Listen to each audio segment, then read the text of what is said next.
moom mooy fexe de telle sorte que ñu tenir les élections le 25 février. micro. surtout que demandé wu ko.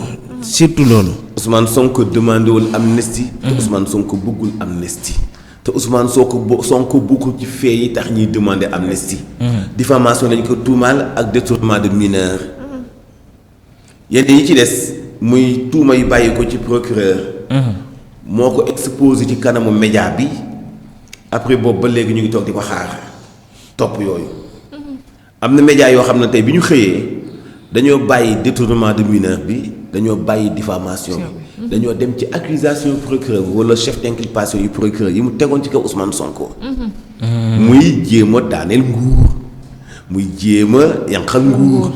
muy yànqal suñu ay institution ba ci mujjantal ba mu ni sàcc téléphone. sàcc téléphone moom defe naa nekkagul crime xanaa.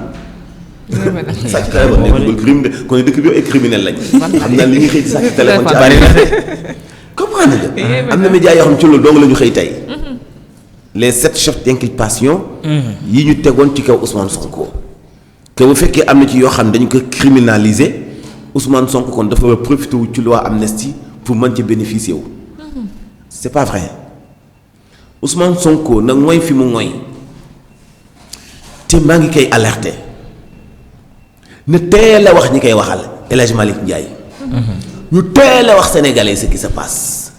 ni leen demandé wuñu amnistie bëgguñu amnistie kenn amnistie wuñu. doxuñu ci amnistie négocier wuñu dialoguer wuñu li metti na ba noppi. Khalifa man du ma faj sama góom ba muy waajee ba dara desu ci lu dul xisan ma koy wokkati. déedéet dinaa ko muñ. xisan neex la day tax góom wut ni métti day tax doo nelaw. kon. neexu wokk bu mu tax mukk ñu fàtte méttitu góom bi. xoolal bu doon toog Ousmane Sonko bu fa doon nekkaat fa mu nekkoon ba le 15 décembre bi gars yi di wax. na ko jaral. lu wér te wóor mooy bis bu dëkk bi amee changement. nit ñi defal ko li mu bëgg. waaye day fekk mu nekk fa mu nekk. benn ñaari bi ci des. jamais au plus grand jamais Ousmane Sonko mënut a dee politiquement. bu toogoon 7 ans. bokkul ci élection du ko tax dee politiquement il est encore jeune. bu toogaatee 7 ans du tax mu am daanaka at ci président Macky Sall amoon bi muy nekk président donc dese na ko ci kanamam lu bëri te dafa am ay alliés yu mu bokkal principe donc moom li koy dooleel mu ngi ci kanam. tey boo seetee coalition Yewwi Askan Wi candidat yi ñu ci validé. même principe la ñuy xeex ak Ousmane Sonko mooy jëli fi lii fi nekk même principe la ñuy xeex ak Ousmane Sonko muy wan Sénégalais yi ni leen yëg nañu coono ak souffrance bi ngeen di dund. Khalifa ñiy wax dialogue di ko utiliser am ay médias yu ci xëy nekk ci suba ba léegi. ñoo xam lu tax ñuy wax.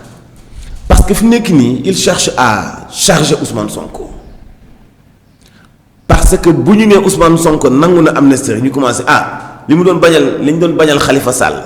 li taxoon ñu saaga Khalifa Sall. lu taxoon ñu génne Khalifa Sall coalition Yewwi Askan Wi li taxoon alors tey nangu na ko.